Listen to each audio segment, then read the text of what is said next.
All right, what's happening, friends? Welcome back for another episode of Waynecast. I'm Rob Johnson. We have a different venue today. We're actually sitting in my conference room at Wayne Media headquarters in downtown Brighton, Michigan, in the heart of Livingston County, as they call it. Is that true? Is it the heart of Livingston County? Downtown Brighton?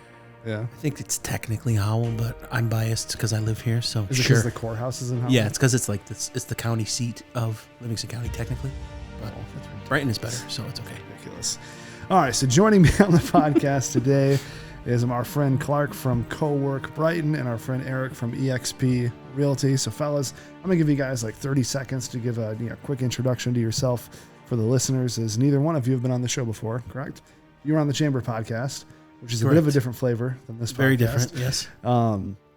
So we'll start with you, not Bradley Clark, Bradley. Tell the listeners who you are and what you do.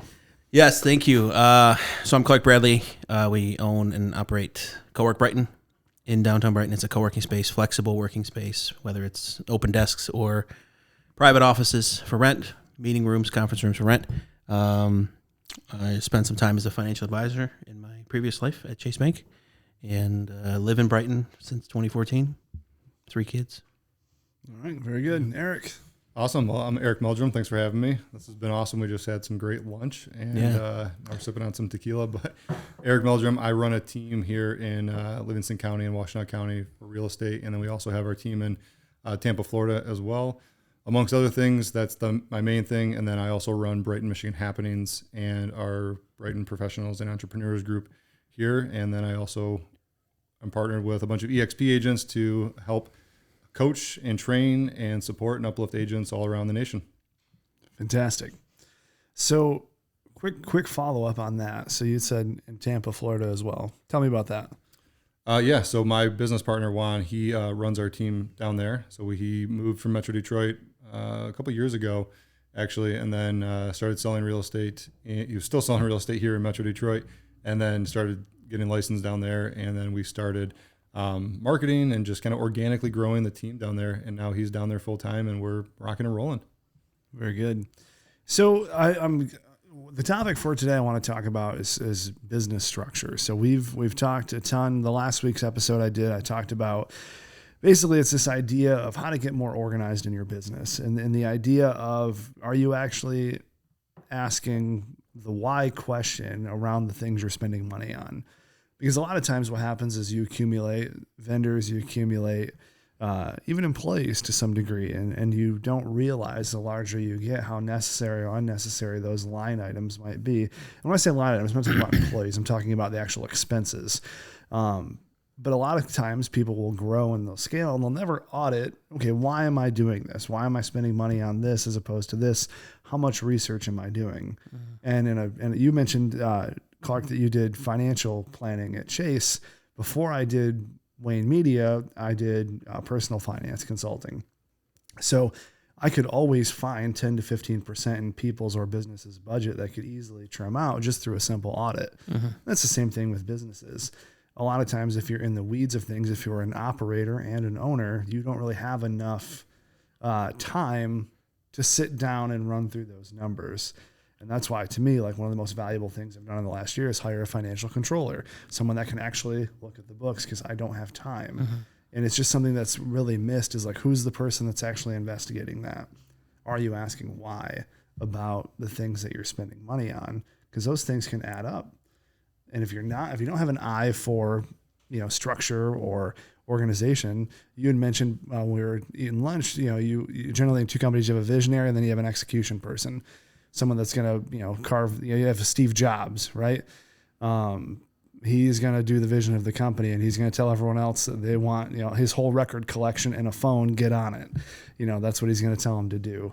So what are your guys' thoughts on just overall business direction? How have you guys went about structuring what you do? And I'm interested in both of your opinion, and especially you guys are different.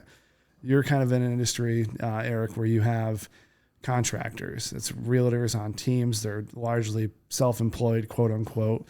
And then, Clark, you're kind of on the side of, you have a brick and mortar. You have, an actual storefront in the downtown area. So I'm just curious your guys' perspectives on that. Yeah. So it's amazing topic, to be honest with you. Like that, most people, like when I got into real estate, most realtors get into real estate because they want the financial freedom, or they want the time freedom, of everything going on. And it's one of those things that you don't really think about the business aspect of it. You don't know how to structure, the things that you do in your own business. So realtors actually have a target on their back, believe it or not, from every marketing company out there that wants to sell them, some social media platform or some, thing that's going to get you the next client. So by the way, while I have you, I have some things that are going to get you the next client.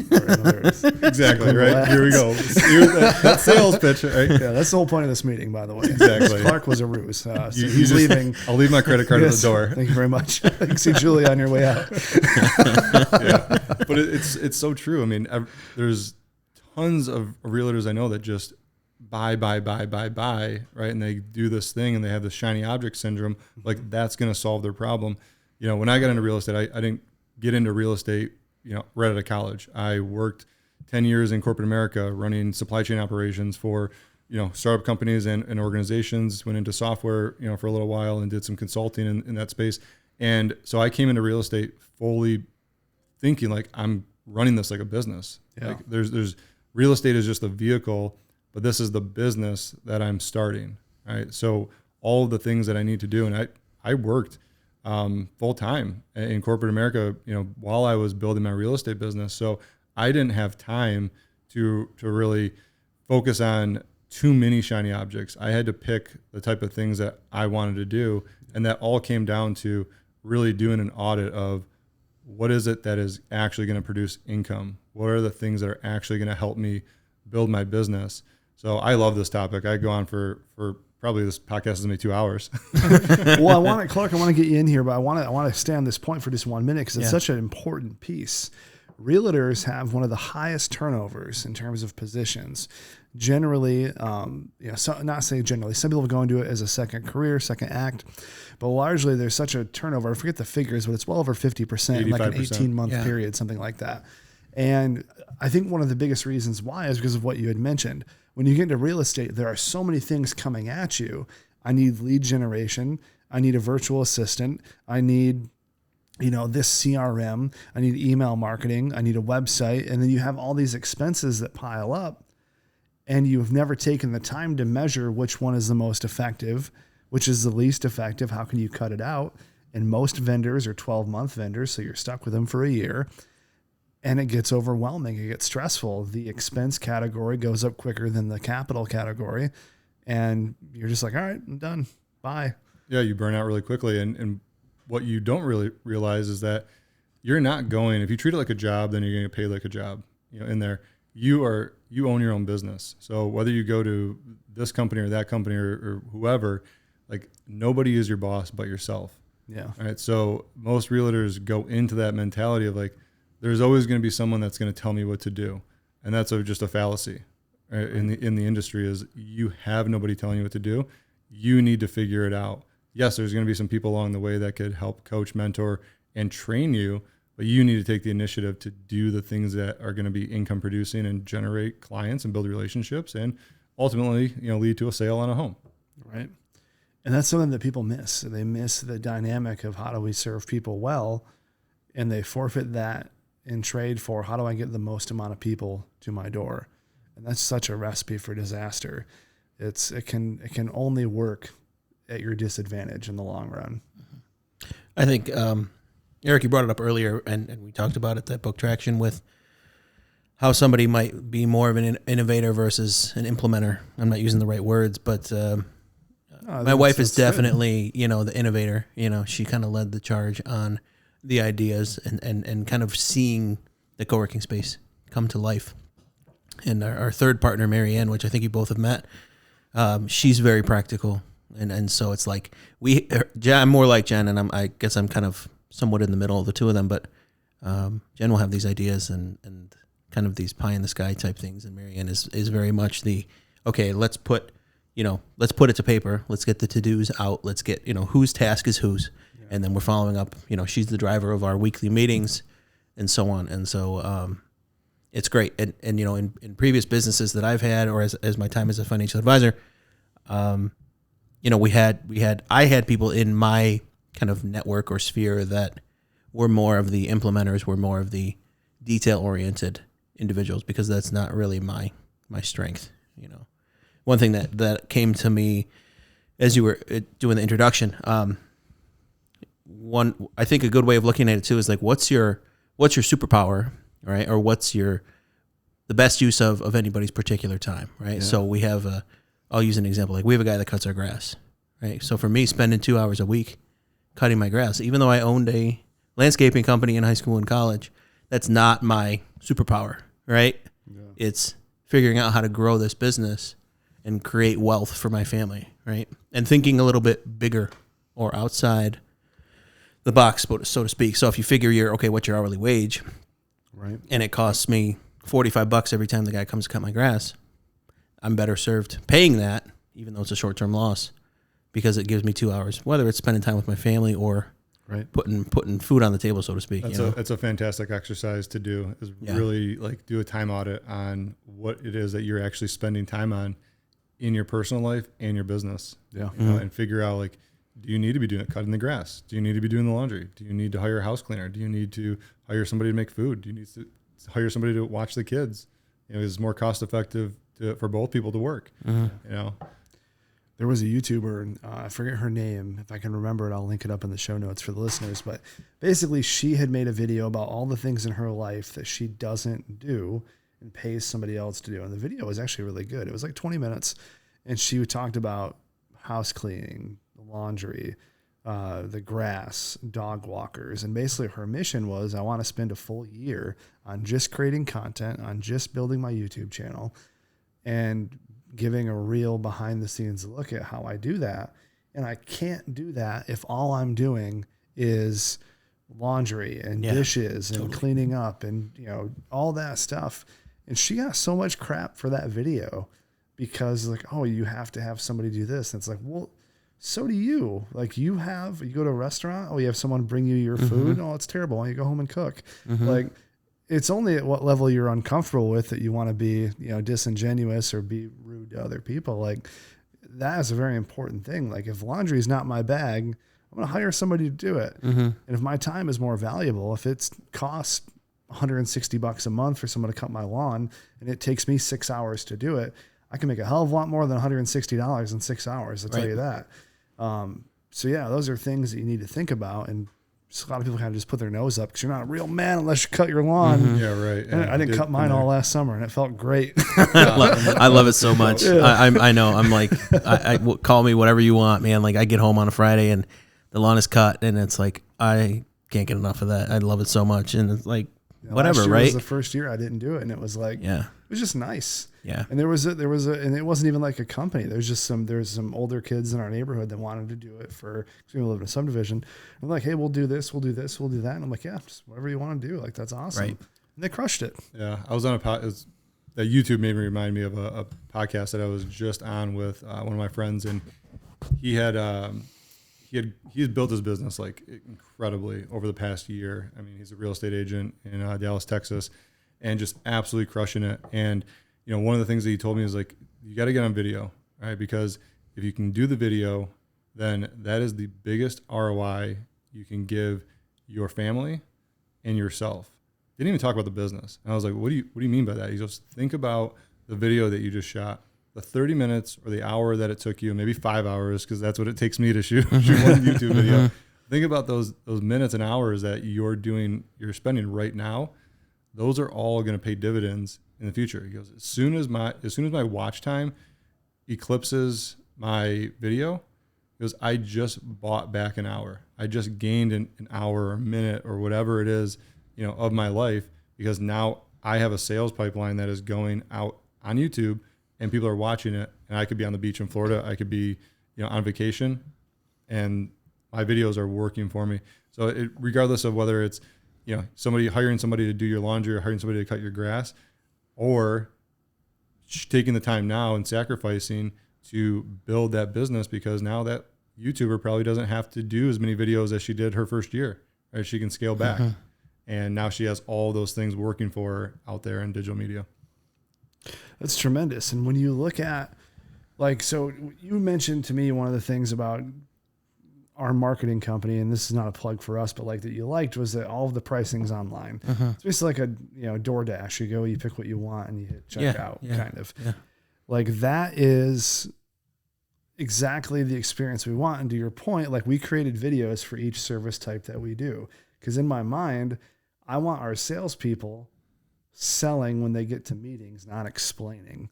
Because I want them to know, okay, here's what you do. Here's the ballpark price. Now talk about the implementation. Now our first meeting with a client is a strategy meeting, not a sales meeting. So that's when we get off the ground, and that saves so much more time. And while I know other marketing companies, because they've told me they hate that I do that because they don't, it's good for us and our clients because that makes the process faster. They're spending 4 hours less in meetings before they even sign an agreement because now they know exactly what they're getting. And it's the same thing. Like if you're a realtor or if you're, providing office space, the more people can understand about the business before they come in, the better it will be. So long as what you represent online matches what happens when they have that first meeting. And that is sometimes where the rub lies is, you put something online that might not be authentic, or it might not be the culture that they walk into. So if someone walks into my building and they say, wow, everything like my media looks great. They walk in here and I have 2 employees fighting up front. What the hell is going on here now? There's some incongruities there. And that's where what you represent online needs to match what they're getting in person. Yeah. I love that. I love that you guys do that.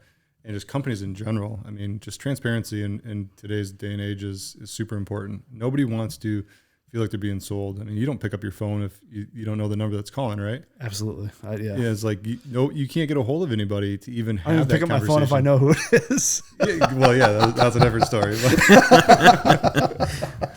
But it goes back to, working with people that you really, truly enjoy working with. Yeah, absolutely. Right? And I'm sure the clients that you get off of that are people like, I'm okay with that pricing. I'm not having a pricing conversation because I already saw it. And I'm obviously comfortable enough, whatever that pricing is, to take that next step and understand how can this actually help my business.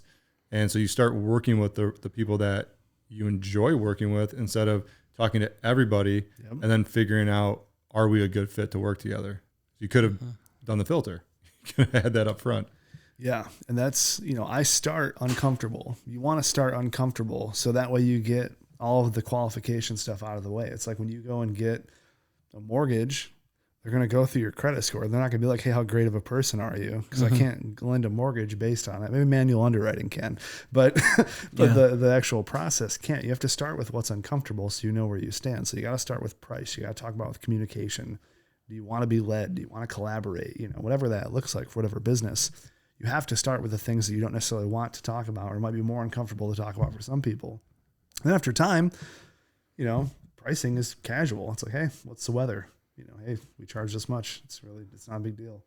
It's a nature. And that's how people want to be talked to. Not like, oh, I'm sweating and, kind of like the salesman of, he's sweating bullets and he doesn't want to give the price and he's doing everything he can to hang on before he has to say it. It's not a good way to do business. What's funny is like the people who actually really give you a hard time about pricing, once you really get in contract with them and start working with them, those are the first people that you want to fire. 100%. Right? Those are the first people you want to fire and get off of your book of business. You're like, dude, this is a total waste of time. Like there's no reason I should have even made that concession for them. In hindsight, like standing your ground and just saying the pricing is the pricing. If it's not a good fit for you, we're probably not a good fit for you because at the end of the day, everybody has to make money, right? You have to make a profit in your business and that pays for the building, that pays for the employees. Like your profit margin, as high as it may seem to other people, like it's probably not what they really think it is. Most businesses are working off of lower profit margins and they make those concessions. Then, I get it in real estate all the time. Like, will you drop your listing commission? Well, okay, let's talk about why that's important to you. Are you trying to save money?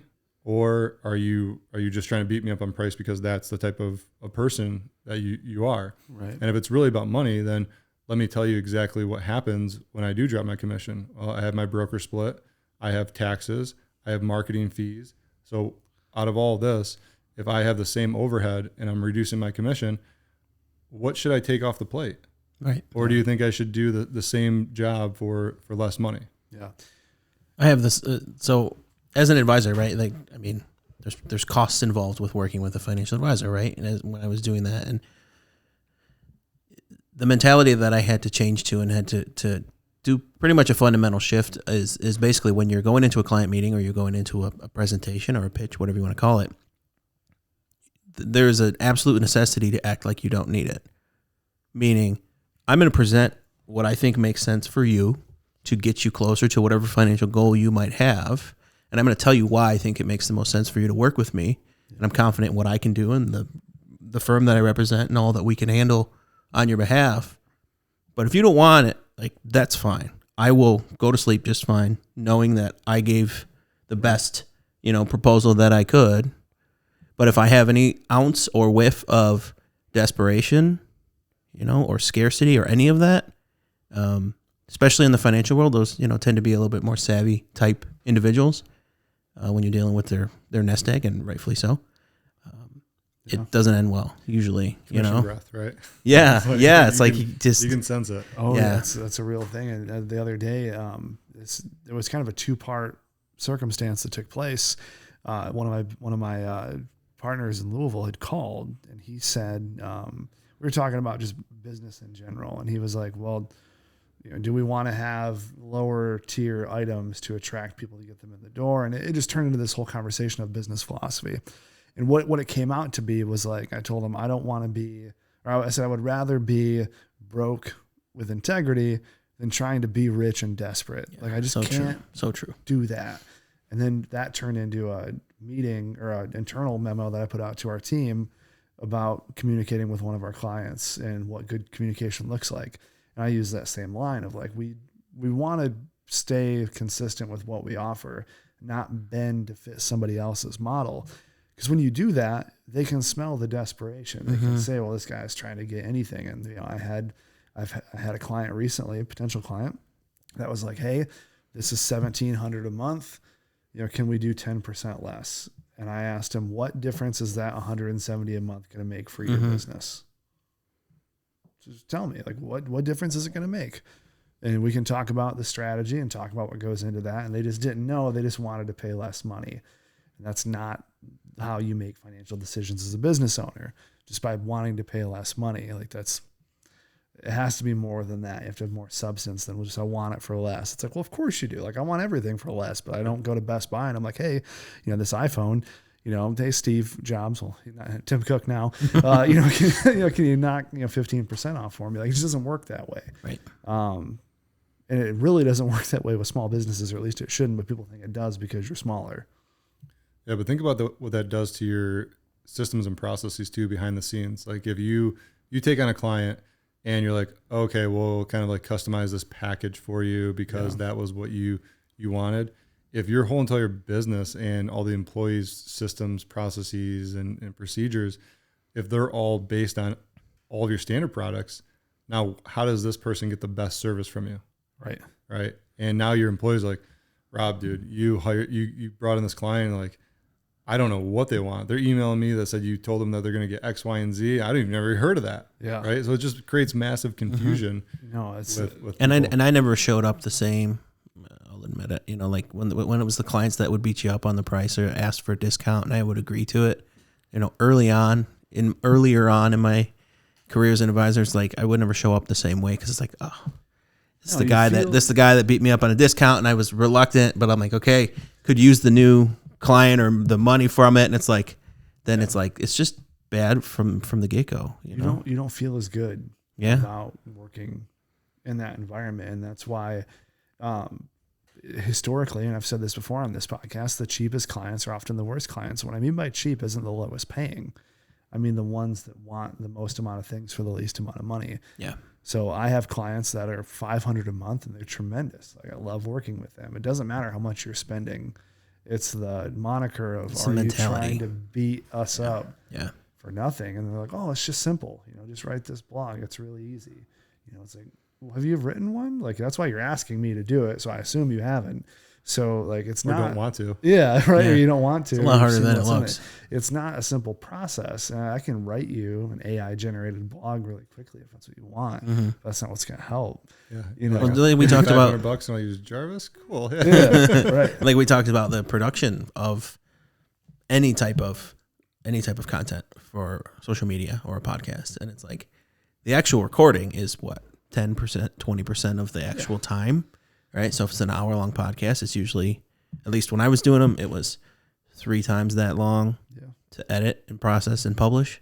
So people don't realize Exactly right. Our margin, the way we look at podcasting here, is whatever time we spend in the studio recording, double it and add it to that recording for our overall man hours to produce it. Yeah. And then there's a separate line item that I budget out for client communication that each employee is responsible for.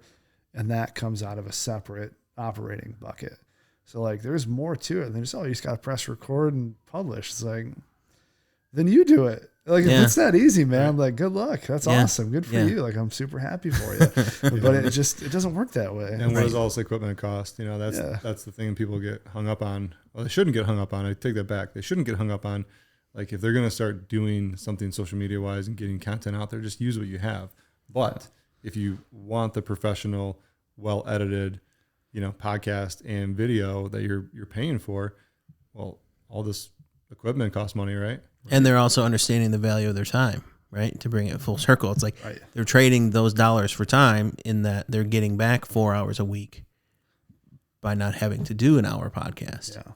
I mean, they still have to record it, but all the back end, that's just the recording is the tip of the iceberg, right? That goes back to the what we were talking about before is like use your highest and best. Yeah. Right. Like one of the things that held me back before from shooting video and publishing was I didn't want to edit video. Like it terrified me. So what did I do? I didn't shoot video, right? Because I didn't want to edit it. Right. So you have this procrastination thing that happens mentally with yourself. And to overcome that, you got to either pay for it or leverage it out. Yeah. Right. We hired VAs in our business to strictly edit video. Right. Hire a VA and now you have it leveraged out. Now I have no more excuses. Right. Any other excuse I come up with is personal. Right. I have to look inward and say, why am I not taking those steps to do it in my business? Yeah. Because just in like this setting here, just in my office, there's about $7,000 in equipment, and people don't realize like you have startup costs. Yeah. Anytime you're doing something like that, and it's, and I heard a realtor recently, they were telling me that one of their clients got really pissed, and they said, all you did was just open the door and show us the house. And he said, if that's all you think I did a great job because it was smooth. Like, you didn't have any trouble. So if that's all you think I did, we're in good shape. Yeah. That's all you do, Eric. You just open the door. Like, what else We just open doors. I know. That'd be a great Shake hands, tagline. kiss I'm sure it babies. is a tagline for a brokerage somewhere. But like, we open the doors. Yeah. I don't think I have a tagline. I know the lockbox codes. Our team. I like that one too. Yeah. Our team tagline is real estate simplified. Like we try to take the complexity out of it. So that's our tagline. That's true. But yeah, we try to make it look as easy as opening doors. But there's a lot of emotion and a lot of things that happen in just day-to-day business. You're dealing with people's lives, and telling somebody that they need to take down all their family photos and declutter their home that they've lived in for 30 years. Yeah, like try telling a 65-70-year-old lady that her decor style is not too great nowadays, right? Yeah, we're really excited about all those flea market finds you have. But let's start moving early, shall we? Right. Well, similar mentality with as like a financial advisor, right? Like it's not rocket science, and maybe I have a skewed perception or perspective because I've done it so long. But you save X amount of your income in a growth style bucket for a certain number of years to replace your income when you want to retire. But most people either are too scared to do it themselves or won't just won't do it. Right. Yeah. It's like trying to sell your house for sale by owner. It's like, most people have no idea what's involved with that, right? To kind of equate it to your industry, right? And so they're not going to do it, and they're not going to do it effectively. They're going to take awful pictures, and their dog's in the picture, and it's blurry, like stuff like that. Mm-hmm. On average, they're going to get 15% less for their house. Yeah. They don't know right how to list and market and negotiate. And, there's not as much attention because there's no MLS. Like there's, there's a lot of downfalls to that. Yeah, I like to think that you hire somebody not only for the services they provide, but for accountability too. Yeah, that's a good way to look at it. For to your point, when you talk about the investment side into your 401k, are you hiring the company to do the investment and manage the funds? Sure. But what's more important is that those funds are automatically going to come out of your bank account. Yeah. Right. Or your paycheck. Had you had that discipline to do it on your own, you would have done it. Yeah. Right. So try collecting the money and then pushing $1,000 or $2,000 over to some other account. It's a lot harder manually. After it's all sitting there and you're looking at it, it's not as easy, right? Yeah. I used to just call that, I would tell people, let's just get you out of your own way, and let's do as much of this, take as much of this off the table so you're not making the decision. It's like the whole idea of don't buy the junk food at the grocery store and then bring it home and then have to make the decision not to eat it every time you see it in the cupboard. Yeah. Stop at the grocery store and just don't buy it. So then it's one decision instead of 20. No, you bring it home, you feel the pain. You look at that thing and you're like, I'm not going to do it. Temptation. Yeah. But the accountability is good, I think, for as business owners, right? I joined a mastermind and it's not cheap, right? And so I'm surrounding myself with people who are also business owners and who are also trying to grow and move in a certain direction, right? And I was talking to somebody about this the other day. You have friends that maybe you grew up with and that you're still connected with, but they just maybe don't think the same way anymore, right? Or don't have the same ambition, maybe, to put it nicely.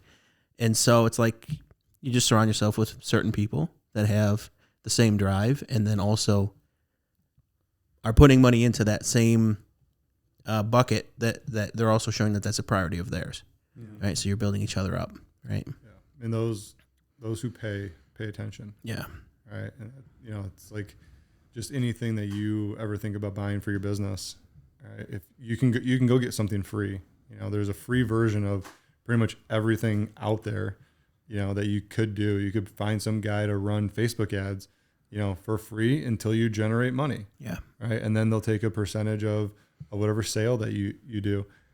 But really think about, is free the best product, right? Is it best product for what you're trying to accomplish in your business? And if you were to say, okay, I got an option between free and $500 a month, well, what are you going to track and pay more attention to at the end of the day? The free process or the $500? Totally. Yeah. Yeah. No question. When you do work for free, how motivated are you to turn out a good product? So how motivated do you think the free Facebook developer or whoever is going to be when it's not a consistent basis? And in something like that, when you have to rely on the honesty of them reporting the results for something that's not e-commerce driven, that's not trackable. So it sounds like a great time. Yeah, that sounds awesome. Yeah. Sounds like a recipe for disaster. Yeah. So right now though, for us, being open only a couple months, we're running pretty lean. We're still growing, we're still getting clients up there. Yeah. And so a lot of the stuff that we will eventually outsource, we're doing, right? We haven't hired anybody to clean the place, so we're mopping and taking out garbages and cleaning toilets like you saw the other day. He walked in and I was cleaning the toilet before our event. And the one and I'm not going to be doing that forever, but for now, sure, I'm willing to do it. But again, it's the whole time for dollars thing. Once we have the revenue to support it, that will probably be one of the first things that goes, or hiring a receptionist. They call them community managers in the co-working world, somebody to just hold down the fort. Got it. And tend to the people, Yeah. Full circle back to the original topic that we started on was what are those things and what are those audits that you can do in your business to make sure that you're taking the time to build the business, and those, you'll look back in a year or 2 years from now, you're yep, I started doing all these tasks, and now, 2 years from now we actually have people who are doing those things. But you have to build up and actually figure out okay, what are the things that need to get done to run the business? Mm-hmm.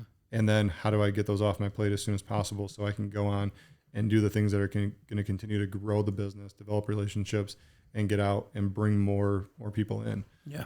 So it's just a great way to look at, any entrepreneur that's starting off. They are going to have struggles. Like if you got into business for yourself as a sole proprietor, entrepreneur, and you are complaining about all the tasks that you have to do, like, I don't feel sorry for you one bit at all. Like, you signed up for it. Yeah. If you don't want to do it, then go get a job and don't complain about the pay, because the corporation or the company, they have the staff to do that stuff, right? There's somebody that's going to handle the marketing. There's somebody that's going to handle the accounting. You can focus on that one thing, and then you can go home and leave work at the office. 100%. Yeah. And I think when you look at businesses as a whole, and especially small business, which is such an interesting sector because there's so many different ways to do it, right? Corporate structures, there's a lot more uniformity to corporate structures, but small businesses, they can be ran and generated a number of different ways. And to me, it's the ingenuity of small business owners where I see, wow, that's a really fascinating way to scale something like that. Never thought of it. But if you don't actually put the time in to think about the actual business side of it, it's not going to go anywhere. I've talked several times about how businesses that are smaller in nature will only last if they have some level of transparency to them. Like, I think, to me, like when the restaurant industry like took a hit, like the small business industry, like I, in my mind, was like, okay, get a camera, go in the kitchen, and show people how you make your top 3 dishes, right? Put it on social media, say takeout's ready. Like, give them a reason to pick you other than somebody else. But it's this idea of like, well, and again, restaurants got hit hard. It was unfair. Like, there was a lot of things about that were not reasonable from a state government perspective to the restaurants. However, if it were me, would not take it lying down. I would keep innovating, keep doing something different to make that end work. And that's one of the things, like, I think a restaurant, I know these exist because I mentioned it before and someone's like, hey, they have that here. Great. Like a full glass wall into the kitchen. I want to see it all, like show everything, so if your chef is licking the spatula before he, flips the fish, like, let's see it. Yeah. Those are probably some of the best restaurants that have the open kitchen concept. Yeah. If you really think about it, think about all the restaurants that you ate at that have the open concept. You're like, food's pretty good. Right? Yeah. I think of J. Alexander's. I mean, it's not like full glass, but it's pretty open. Yeah. And you can see in there pretty well. So yeah, I don't know if P.F. Chang's, I can't remember. There's another one that's got like a half glass wall that I've been to. I can't remember where it is. But that's the idea. It's like there's value in authenticity. And like, I know my level of authenticity is not for everybody. And that's fine. But it works really well for me because I never have to worry about which persona I'm wearing today. Yeah. And when you do that as a business owner, like, okay, I'm going, like if I got called and say, hey, you're going to ABC tomorrow. It's like, great. I'm wearing this. Like, I'm not changing. I love that. Yeah. Where I'm going because of whatever environment I'm in. Like, to me, that's dishonest. Mm-hmm. It's just not me. I think it goes back to that, what I mentioned, like about not having that desperation, not having that scarcity. It's like, I'm gonna connect with somebody who comes up to our space, or they could drive to Regis in Novi and like that model or other co-working spaces right around here and connect with other owners different than they would with me. Just like an agent, right? There are other agents in town. There are other agents at our group meetings, but you're all different. You all have different personalities, and you're going to do and conduct your business differently, right? I mean, it's roughly the same thing at the end of the day, but you all have your own nuances, right? Not all agents are created equal.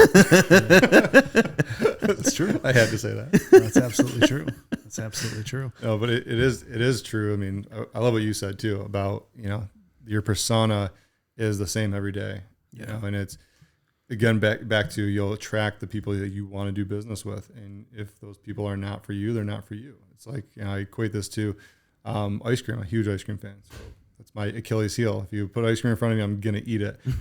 So like, if you go to an ice cream shop and you are a person that likes praline pecan, or you like chocolate, but the only thing they have in the store is vanilla, right? And you just go in and settle for vanilla, but you're like kind of dissatisfied with it, compared to you have another ice cream shop over here that has all these flavors and you can go in and get what you want. So why wouldn't you just go get what you want? Why are you going to go to a place where you can just settle for that, right? And now that ice cream shop, flip it on the business side, not from a consumer, flip it on the business side. If you're a business owner that only sells vanilla, right, you're getting the people that come in that want praline pecan or chocolate, but they're settling for vanilla. Those aren't your ideal customers, right? As opposed to if you were to offer those other things and said, okay, you want praline pecan? Then we're for you. But don't come here looking for praline pecan and just settle for vanilla. Yeah. You know, so long analogy, but no, it's great. That's perfect. And it cuts both ways. Like you can't have all the flavors, but at the same token, like if you have an ice cream shop and you have the ability to insert 4 more flavors in your bucket that people are asking for, you're going to make money on it. So why wouldn't you do it? It's not like they're asking you for filet when they walk in. Like that would be weird, you know. But order a different type of ice cream. Well, like in the internet marketing world, and you can attest to this, Rob. Like, you know, they say the riches are in the niches, right? And it's like when you can dial in who you serve. You know, let's say it's people that you know from the supply chain industry that you can dial in and you can relate to them. That's even more powerful, right? To your point of, you know, vanilla ice cream. Yeah. Right. Yeah. I think when you look at the small business sector as a whole, there are glaring mistakes that people are making, and because of reasons of pride, or I'm going to, do it on my own, which is another form of pride, I guess. It's very difficult to get people to see where they've made an error until that ship has left the dock. So like when I hear people are in like networking groups and mastermind groups and working with the chamber, like these are all things that are positive that get you in a situation to be audited, hopefully, by your peers. And the best thing that you can do if you're a small business owner and you're listening to this is asking for feedback from your customers. One of the single biggest head scratchers I've seen in working with businesses over the last 3 or 4 years is businesses that are like, we don't want reviews, because we're going to have competitors that leave negative ones. We're going to have bad clients that didn't see it from our perspective. And I said to them, did you know I can create a Google business profile for your business right now and leave you a bad review and take control of that profile from you? So if you don't get ahead of it, if you don't create it and start getting a lot of positive attention, someone else is going to do it for you. And then it's a much harder journey to get that page back. I know, I've done it for businesses, to get control of that Google business profile than it was if you would have just set it up in the beginning. So getting feedback from people is something you should welcome. If you get 1 star, awesome. Figure out why. And if it's garbage, Google will strike it. If it's not a real review, it takes some time, but they will strike it. You want honest feedback, because we haven't done everything perfect here. Like if you look at our first, and this was me being just dumb, like if you look at our first studio iteration, we had a table like this and the camera angle was shooting vertical, like on the table. We had 1 camera, it was lower quality, and it just didn't make sense for a video podcast studio.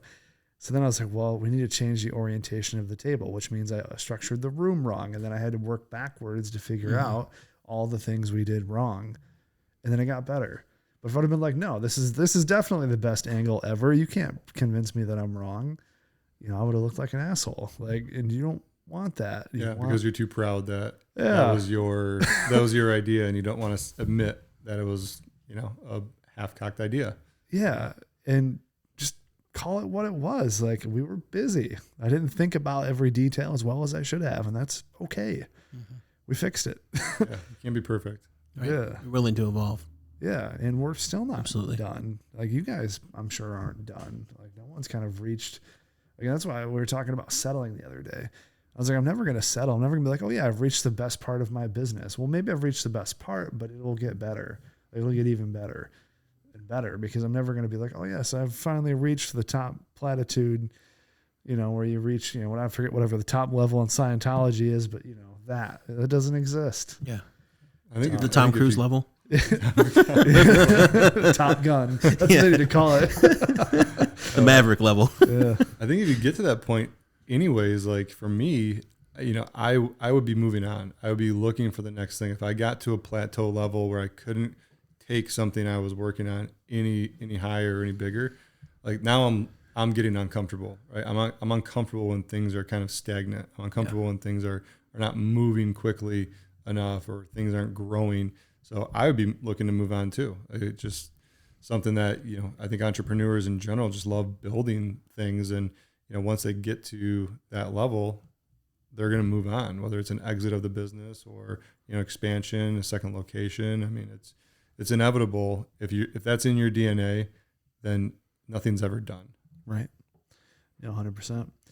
So, fellas, any parting thoughts before we wrap up this wonderful podcast? Appreciate you guys both stopping by. I've had a fair amount of tequila. It's pretty good. Shout out to The Rock. Yeah. For these fine spirits. He didn't send them to me. I had to buy them, but maybe we can change that. Yeah. I was listening to a podcast earlier today, and it was interesting because this guy was talking to this other person he was interviewing, and he basically just asked her point blank, like, you're doing this 9-to-5 job. You don't have to any longer, because she had a side hustle. And I guess for the aspiring business owners out there, or people who are maybe have a side hustle who are kind of afraid to take that leap, it's like, we've only got one life, right? Kind of that cliche, but it's like, the regret of not doing it and staying safe and at least saying that you could try and fail, but so what? At least you tried. So, I mean, taking that leap and figuring out how to open your chute on the way down, as they say, right? Yeah. The plane on the way down. Yeah. Yeah. That's a good piece of advice. Before I started this, I had a friend ask me, I remember, I'll never forget this. He asked me, when do you feel like your safety net left? I'm like, what do you mean? And he's like, you ever been between two boats? And he's like, the boats are splitting apart from each other and you have to pick a boat to get into. He's like, that's what I'm talking about. He's like, when are you going to pick a boat? Because once you pick one, that other one's gone. Your safety net's gone. And if you don't, you will fall in the water. And I'm like, damn, that's really good. So then a few months later, I left the company I was at and did this full time and said, look, I said, safety net's gone. I said, I picked a boat. And he's like, awesome. He's like, let me know how that goes. So like, that was just such a good analogy of like, yeah, that's great. Kind of like, a more elegant way of saying, hey, I should have got off the pot, like it's time to go pick something, Yeah. But I'm sure you didn't do that without securities and things that were already in place. Right. Yeah, you didn't totally. leave the other gig and then say, oh, I'm going to start podcasting and speakeasy. Yeah. You already had got that going. Kind of. Well, it's funny. It was like when I left it what I thought was a good time. I started this slower, right? And then I knew we were kind of getting outsourced from the other company. So I knew I had a bit of a deadline. And when I left to start Wayne Media full time, the next day I got a call from two clients I had just signed that they were bowing out because of financial reasons. That was like half of the capital I was relying on to get started. So I was like, well, I guess we're just going to go harder in the paint now because I can't go back to that ship. Yeah. So there's always a moment where there's no, for me at least, there was no security of like, yeah, this is going to work out. It just has to work out. You have to make it work, or you have to figure out a way to put yourself in a position to make something else work. Yeah. I love that. It's resilience. Yeah. Yeah. That's awesome. And being, like we said, like the ability to evolve and just to keep pivoting and keep going. Absolutely. Yeah. So Eric, final thoughts? Yeah, no, this has been great. So just add on to what Clark was saying, if there's any entrepreneurs in the area that are looking for, support, just a group of people, I give a shout out to our group, Brighton Professionals and Entrepreneurs. You can find it on Facebook. We have meetups, once a month. We're going to do more things, more cool things, to just get involved with, the local businesses here, offer a support system. And the whole premise behind it is exactly what we were just talking about. Like, business is hard. It's not, entrepreneurship can be a lonely ship to kind of sail on. And if you can surround yourself with a bunch of other sailboats who are going in the same direction, then you're going to learn something and you're going to have a support system, along the way to help pick you up when you're down or offer some advice on, the technical thing that you're not really good at. And we talked earlier about, being your highest and best and not doing the things that you don't really enjoy or you may not be good at, right? There's people that don't have technical experience, right? Opening QuickBooks or opening, even Facebook is a struggle for them. But hey, guess what? They're really good at whatever service or product that they make. They just might not know how to do it. So check out the group. We're a bunch of people looking to help, in the community. And I'd encourage you to just keep going on the journey. It is a fun group. One of my favorites on Facebook. So I like that it's not someone, dropping nothing against essential oils, but just saying like, their work at home business or, their multi-level marketing firm. Like it's not that. We can get you some essential oil and crystals too if you need them. We do have some people in there though. Sign me up. Sign me up. So it's just nice that it's not like all self-promotion. It's legitimate advice. And that was actually like by design. Like we're kind of taking it from like the complete opposite end. Yeah. No sales, no pitch, no spam zone. If that's you and you want to sell services, then you're in the wrong group. Best of luck to you, but that's not what this is here for. Yeah, come to Speakeasy and start a podcast if you want to do that the right way. That's right. Yeah. Shameless plug. No, but it's an awesome group, and you guys are doing some really cool things with meetups and different avenues for people to get involved. And if you're in the area, I highly recommend you diving in and joining. It's really good. Thank you. 100%. All right, fellas. Well, I appreciate it. Thank you both. We'll make sure all of the pertinent details, how people can contact you if they want to engage in either one of your services, are in the show notes. So we appreciate that. And that will wrap up this week's edition of Waynecast. Thanks so much for watching. We'll catch you on next week's episode.